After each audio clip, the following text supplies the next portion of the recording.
So, bright afternoon, everyone. So, my name is June Kirby R. Carbakel from BSHM 2 Alpha. So, I will be reporting the Better Moral Framework. So, Garner and Rosen's synthesis, Richard T. Garner and Bernard Rosen, 1967, tried to identify the most acceptable criterion of the rightness or wrongness of action, the goodness or badness of character or of personal life. So for these authors, the best framework is a synthesis of the teleological and deontological framework. So Richard T. Garner and Bernard Rosen, 1967, aimed to determine the best way to judge whether actions, character, or lives are morally right or wrong. They propose that the best method combines two main ideas, and that is teleology and deontology. So, they suggested using a combination of two approaches to morality. So, that are the theology and the deontology. So, what is teleology? So, teleology focuses on the results of actions. An action is considered good if it leads to positive outcomes. So for example, a company decided to invest in green technologies to reduce pollution. So according to teleology, this is a morally good action because it results in a cleaner environment and improved public health. And next is the deontology. So deontology focuses on following moral rules and duties regardless of the consequences. So for example, a doctor always tells the truth to their patients even when the truth is painful or may cause distress. So according to deontology, this is morally right action because it adheres to the duty of honesty. So, by mixing these two ideas, Garner and Rosen believe we can make better, more balanced moral decisions by considering both the outcomes and the principles behind our actions. And that's all. Thank you. Combination of geology and deontology. The rightness or wrongness of action and goodness or badness of character or traits is a function not only the end, objects or consequence of playing a role or doing an act, but also basis like one's sense of duty and goodwill. Means one arrives at assessment of the rightness or wrongness of an act, goodness or badness of an character or traits by considering not only of applying a rules or doing an act, but also considering other functions like situation or combinations involved. The rightness or wrongness of an action and the goodness or badness of an character traits depends on more than just one outcome, while utilitarianism focuses on consequences, deontology considered duty, intention, and moral principles. This means we judge an action by looking at results and situation, motivates and moral rules involves not by consequences alone. Pride greetings and buhay everyone. My name is April Rose Picoyoca from BSHM 2 Alpha. And my presentation is all about understanding ethical questions and frameworks. So ethics helps us to determine what is right or what is wrong by using different frameworks. So each frameworks provides a unique perspective, guiding us through moral questions and decisions. So my report summarizes the key question posed by major ethical theories. So the first one is called Aristotle's virtue ethics. So the key question for this is, will this action help me actualize my potential and abilities? So this focus on becoming the best version of oneself and emphasizes character, moral, virtues, and lifelong growth. For example, choosing to practice honestly even when lying could be easier because it builds your character and develops virtue. So the second one is called Saint Thomas Aquinas natural law. So the key question for this is this act in accordance with natural law? So the questions are moral when they follow natural purpose of humans. It also encourages doing what is naturally good and rational. For example, helping someone in need because humans are naturally inclined towards doing good and persevering life. So the third one is utilitarianism. So the key question for that is what are the consequences of doing this act? So morality is based on producing the greatest happiness, and there are two types or two branches, and these are egoistic utilitarianism and altruistic utilitarianism. So in egoistic, the question is will it benefit me? And the altruistic is will it benefit others?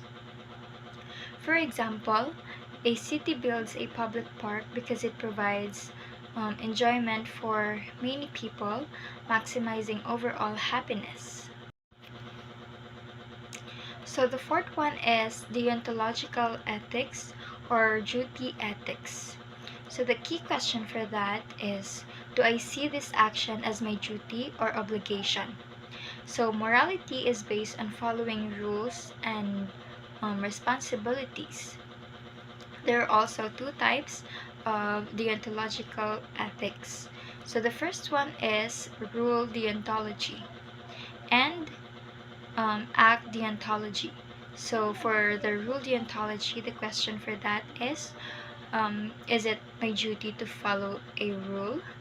And the other one says, it is it my duty to perform a particular action?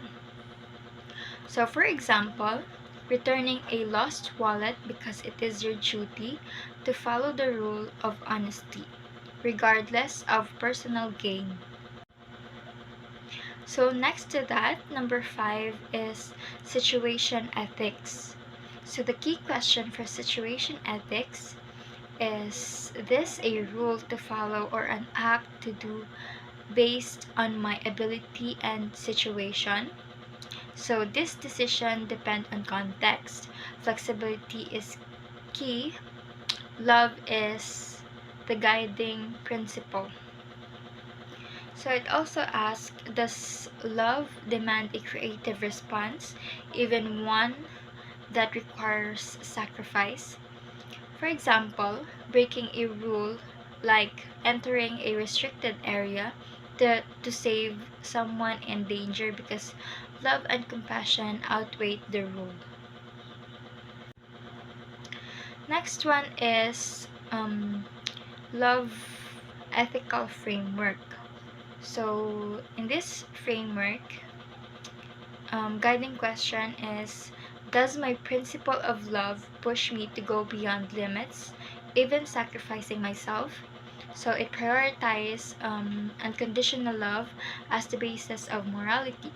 It also encourages compassion and self-giving. For example, donating a kidney to save a loved one, even it possesses risks to yourself. So the last one, number 7, is justice and common good framework. So the key question for this is, does this action promote justice and common good?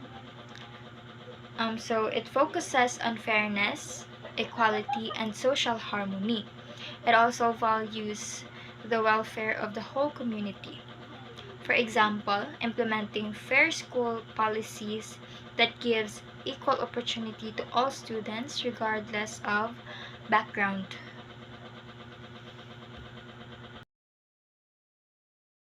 According to Philippine Constitution, a state is basically a large community of people living together in an area, following one government and not controlled by any other country. To make it easier, a state has four essential parts. First, people. These are the citizen or the population. Without people, there is no state. Second, the territory. This is the land, the water, and the airspace where the people live. So it shows the physical place where the state exists. Third, the government. This is the group of people who lead, make laws, and maintain order. Fourth, the sovereignty. This means the state has full power over itself, so no other country can control or dictate its decisions. Taxation. Why do we pay taxes? So, taxes are the money we contribute to the government. But why do we need to pay? Taxes fund public services like schools, hospitals, roads, bridges, and security. So the government uses our taxes to run the country properly. So without taxes, the government cannot provide services that benefit everyone. So our taxes are like our share or contribution so the whole country can function smoothly. So a state needs people, territory, government, and sovereignty. The government leads and serves the people. Taxes are important because they allow the government to build, maintain, and improve services we all use. Good afternoon, everyone. Today I will be explaining the citizenship. It's the legal status of being a member of a country. A citizen must follow the country law and show loyalty to the nation. In return, the country give a citizens rights, protect, and benefits.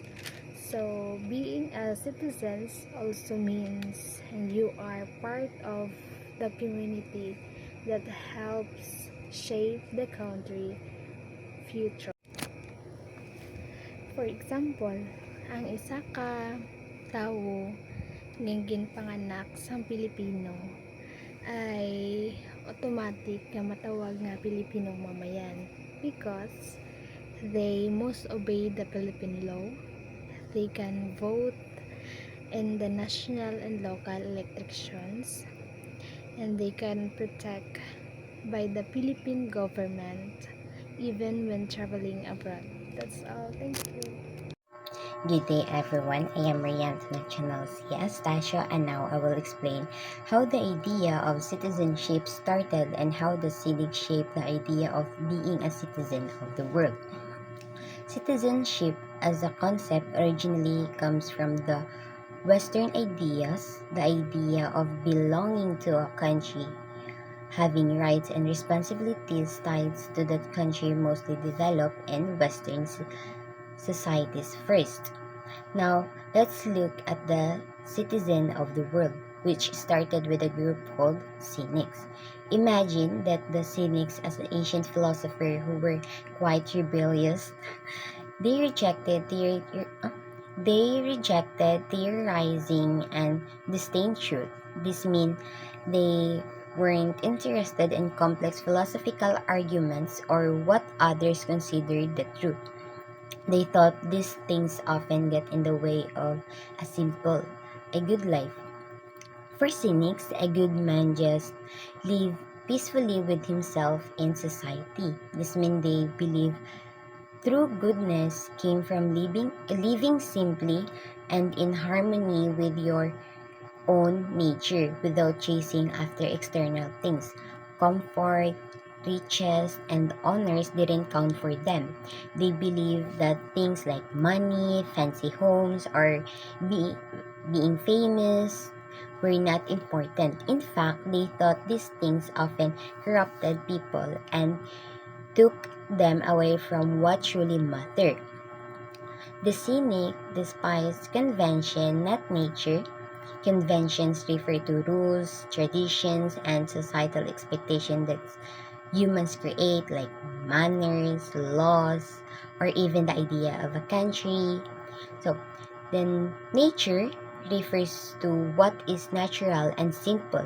So, cynics believe that many human conventions were artificial and unnecessary.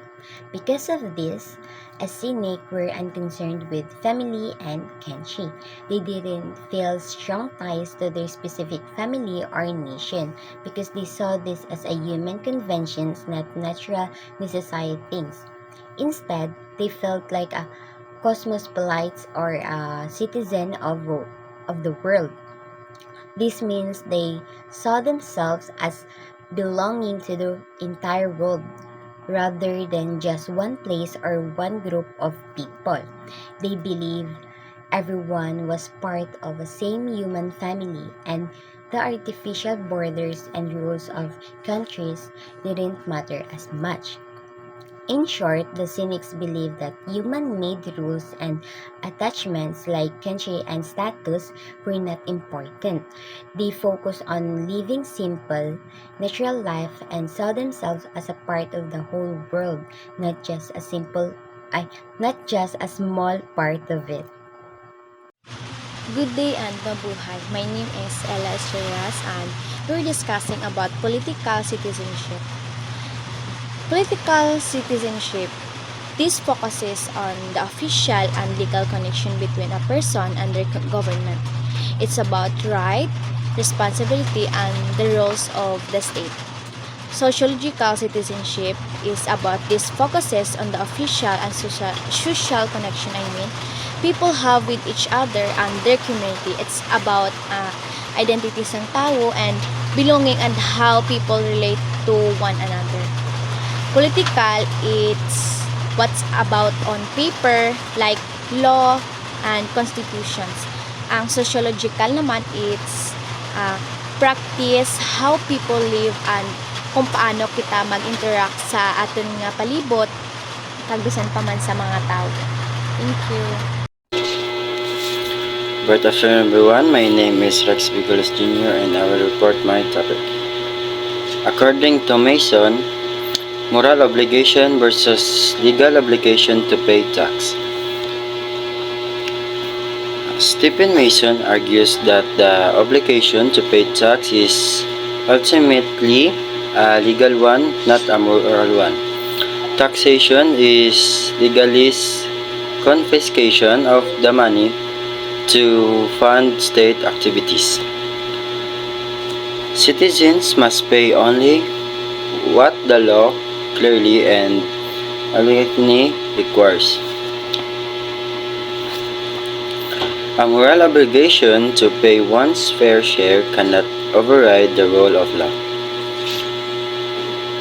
If Parliament fails to express an obligation clearly, no amount of moral pressure can impose a duty to pay. Stephen Masons believe that paying taxes is a legal duty, not a moral one. In this view, taxation is basically the government taking money through laws so it can fund public services. Because of that, people are required to pay only what the tax of law specifically clear says, nothing more, nothing less. Thank you. Bright greetings and mabuhay. I am Jasper Locuesta and in this video, I'll be presenting the key ideas from Stephen Mason's reading titled Tax, Moral Obligation, and the Rule of Law. My report will explain how Mason separates the legal duty to pay tax from moral arguments about fairness and how this relates to the rule of law in a modern democracy. Tax obligations exist because of law, not because of morality, social pressure, or political opinion. Mason starts by explaining the legal foundation of taxation. To help us understand, I will read each key point and then explain it. Legalized confiscation. Tax obligation is purely legal, not moral. According to Mason, we pay tax only because the law requires it, not because society says we should, and not because of personal moral beliefs. If the law imposes the tax, then we are legally obligated to pay. If the law does not impose the tax, there is no obligation at all. For example, if income above 250,000 pesos is taxable under the law, you must pay. If the law does not tax gifts, no one can force you to pay tax on birthday or Christmas gifts. Taxation is legalized confiscation of citizens' money to fund the state.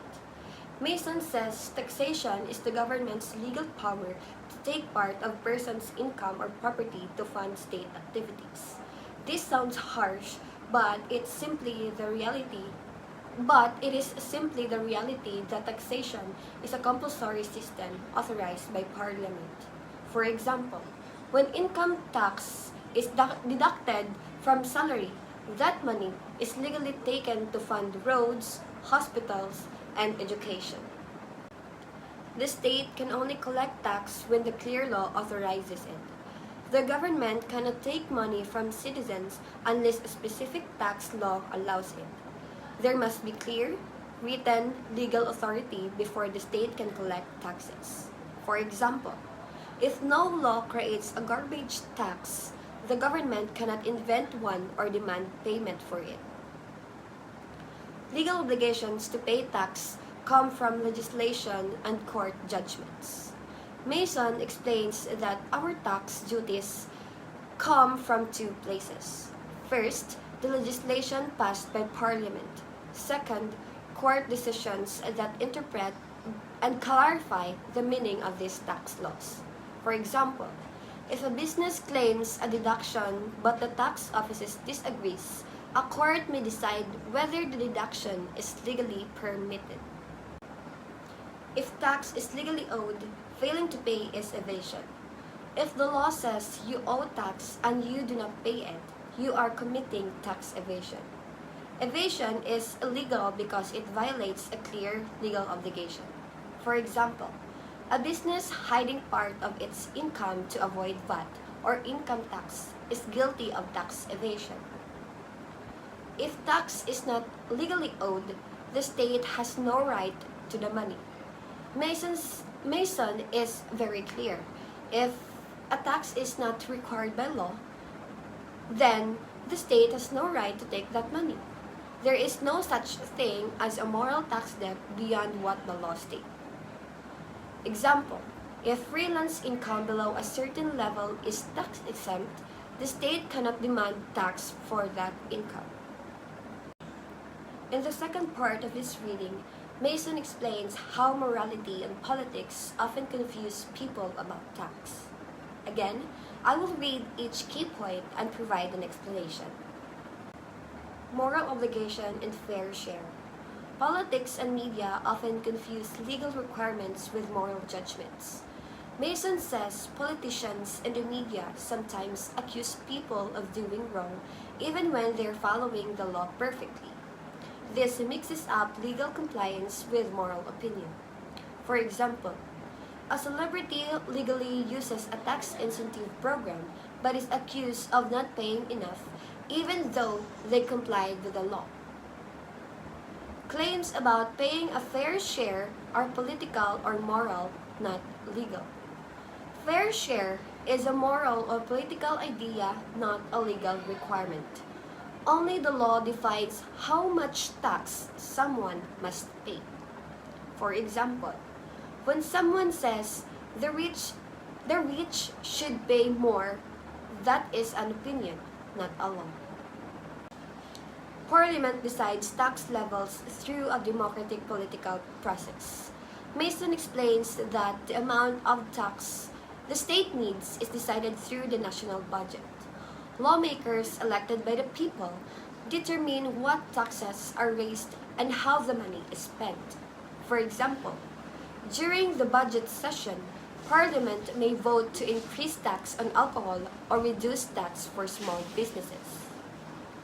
Political decisions may have moral intentions but must be written into law to be enforceable. Even if Parliament's goal is moral, like supporting schools, healthcare, or poverty relief, the obligation to contribute only becomes real when it is turned into law. Good intentions alone do not create tax duties. For example, the government wants to increase funding for public hospitals, but citizens are only required to contribute if a tax law is passed. Without legal authority, extra payments are voluntary like charity.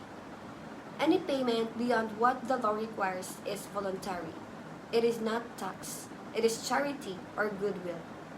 For example, a company donating extra money to public schools is giving charity, not paying additional taxes.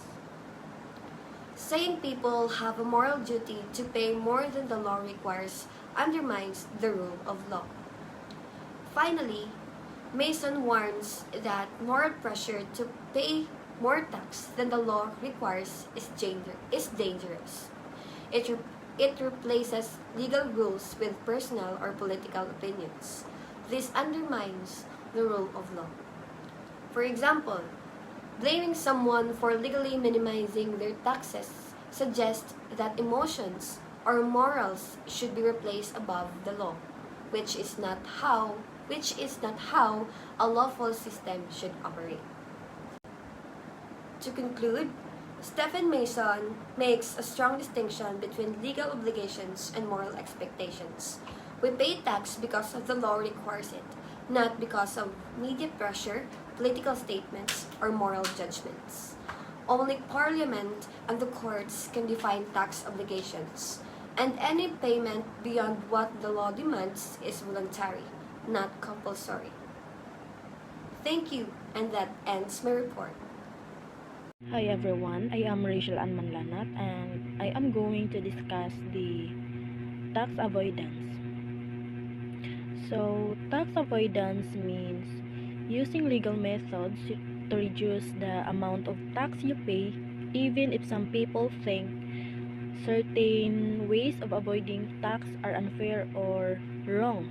It is not illegal when the law allows certain deduction or allowance that money still belongs to the person, not the government. So, the author says that the difference between acceptable and aggressive tax avoidance should be decided by courts because judges follow the law and make fair, consistent decisions.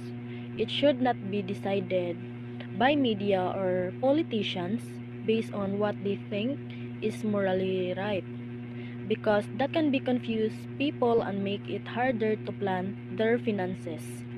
Like for example, sa acceptable, Anna puts money into her pension and gets tax relief. This legal and gives her future financial benefits. She is just using what the law allows. So, ang example naman sa aggressive, Ben creates a very complicated scheme only to avoid paying tax without gaining any real personal or business benefit. A court would decide if this is acceptable or not. So next is the complexity. So what aggressive or artificial tax avoidance is? It's when a person or a company uses complicated tricks in the law to reduce their taxes, even though these tricks don't usually help them earn more money or improve their business. The main goal is just to pay less tax. For example, a company moves its profits to another country with very low taxes even though it does not actually do any business there. This is done only to pay less taxes. So why it happens? It happens because tax laws are very complicated, so people can find loopholes. Taxes may feel too high, so people try to avoid them. Sometimes the government does not spend money effectively, so people feel justified in avoiding taxes. So how to solve it? It can be solved through making tax laws simpler and easier to understand. Remove deductions or allowance that are often misused. Allow courts to cancel schemes that are only meant to avoid taxes.